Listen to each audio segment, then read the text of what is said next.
সুপ্রিয় দর্শক আসসালামু আলাইকুম। আমার আজকের রেসিপি জলপাই বার বা জলপাই শক্ত। আজকে একদম সহজ উপায়ে আমি এই জলপাই শক্ত বা জলপাই বারটা আপনাদেরকে তৈরি করে দেখাবো। আশা করছি আপনাদের কাছে খুবই ভালো লাগবে। যদি আমার আজকের রেসিপি ভালো লাগে তাহলে আমার চ্যানেলটিকে সাবস্ক্রাইব করে পাশে থাকার অনুরোধ রইল। তো চলুন এবার শুরু করি। জলপাইয়ের বার বা জলপাইয়ের শক্ত তৈরি করার জন্য আমি এখানে হাফ কেজি পরিমাণ জলপাই নিয়েছি, আর জলপাইগুলোকে আমি এরকম টুকরো করে কেটে নিয়েছি। আর এর যে বিচি ছিল সেই বিচির অংশটা কিন্তু আমি ফেলে দিয়েছি।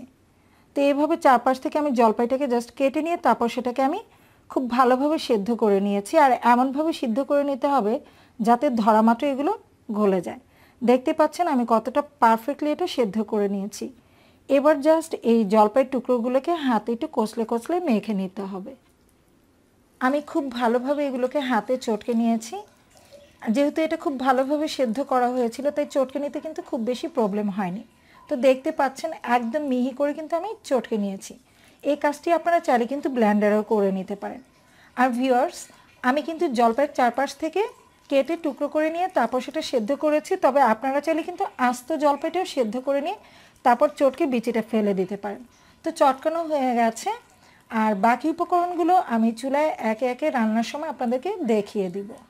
আমি মেখে নেওয়া জলপাইয়ের পেস্ট ফ্রাই প্যানে নিয়ে নিয়েছি, আর এখানে মেজারমেন্ট কাপের 2 কাপের মতো আছে, আর পরিমাপে আমি হাফ কেজি মতো নিয়েছিলাম। আর এটা কিন্তু খুব ভালোভাবে আমি চটকে নিয়েছি। জলপাইগুলো সিদ্ধ করে নেওয়ার পর আমি কিন্তু খুব ভালোভাবে পানি ঝরিয়ে নিয়েছিলাম, তারপর কিন্তু এটা চটকে নিয়েছি। যার কারণে কিন্তু এই জলপাইয়ের পেস্টে খুব বেশি একটা পানি পানি ভাব নেই, আর এটা শুকাতেও কিন্তু খুব বেশি সময় লাগবে না। তো চিনি অ্যাড করার পর হয়তো কিছুটা পানি উঠতে পারে। এবারে এই জলপাইয়ের পেস্টে আমি দিয়ে দিচ্ছি 1 কাপ পরিমাণ চিনি।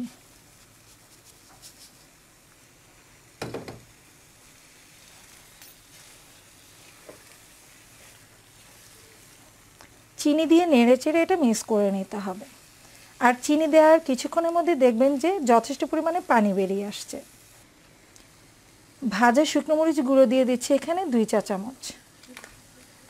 ঝালটা আপনাদের ইচ্ছে অনুযায়ী কম বেশি করে নিতে পারেন। দিয়ে নেড়েচেড়ে মিক্স করে নিচ্ছি। হাফ চা চামচ পরিমাণ দিয়ে দিচ্ছি বিট সল্ট। আপনাদের কাছে যদি বিট সল্ট না থাকে সেই ক্ষেত্রে কিন্তু আপনারা খাওয়ার লবণটা ইউজ করতে পারেন। দিয়ে দিচ্ছি 1 চা চামচ পরিমাণ 5 ফোড়ন গুঁড়ো। আমি 5 ফোড়নটাকে টেলে নিয়ে তারপর গুঁড়ো করে নিয়েছি, এতে করে ফ্লেভারটা খুব ভালো হয়। তো আমি কিছুক্ষণ নেড়েচেড়ে এটাকে ভেজে নিচ্ছি যাতে করে চিনি থেকে যে এক্সট্রা পানিটা বেরিয়েছে সেটা যেন শুকিয়ে যায়। আমি বেশ কিছুক্ষণ এই জলপাইয়ের পেস্টটাকে ভেজে নিয়েছি, আর চিনির যে এক্সট্রা পানি ছিল সেটা কিন্তু অনেকটাই শুকিয়ে গেছে।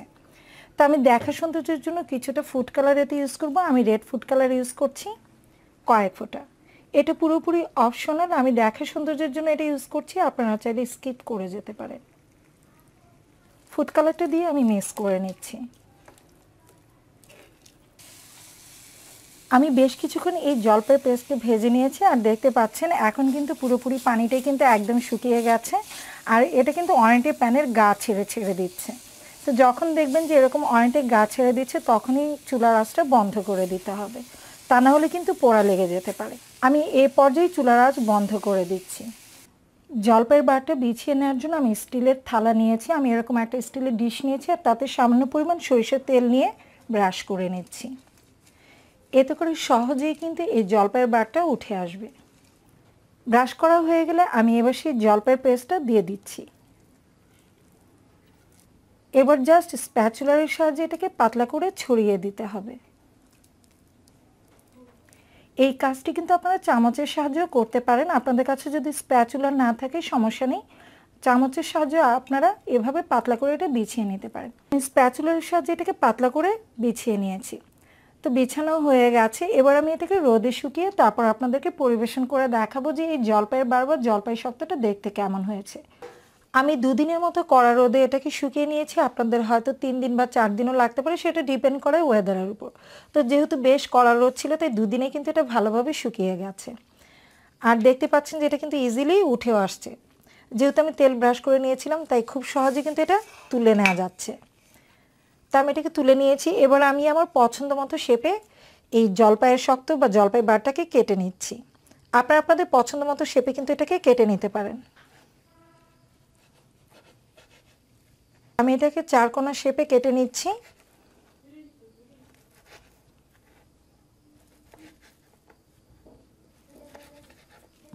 আপনাদের পছন্দ মতো শেপে কিন্তু এটা কেটে নিতে পারেন। তো আমি 4 কোণা শেপেও কেটে নিচ্ছি, আবার বারের মতো শেপও আমি এটাকে কেটে নিব।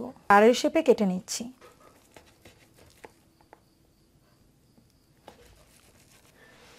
আপনাদের পছন্দ মতো যে কোনো শেপে কিন্তু আপনারা এটা কেটে নিতে পারেন। আর এই জলপাই শক্ত বা জলপাইয়ের বারগুলোকে কিন্তু আপনারা সংরক্ষণ করে রাখতে পারবেন পুরো বছর জুড়ে। তা আমি আমার পছন্দ মতো শেপে কেটে নিয়েছি, আপনাদের পছন্দ মতো শেপে আপনারা কেটে নিতে পারেন। তা আশা করছি আমার আজকের রেসিপি আপনাদের কাছে ভালো লেগেছে। যদি ভালো লাগে তাহলে লাইক, কমেন্ট এবং শেয়ার করে অনুরোধ জানিয়ে আজকের মতো এখানে বিদায় নিচ্ছি।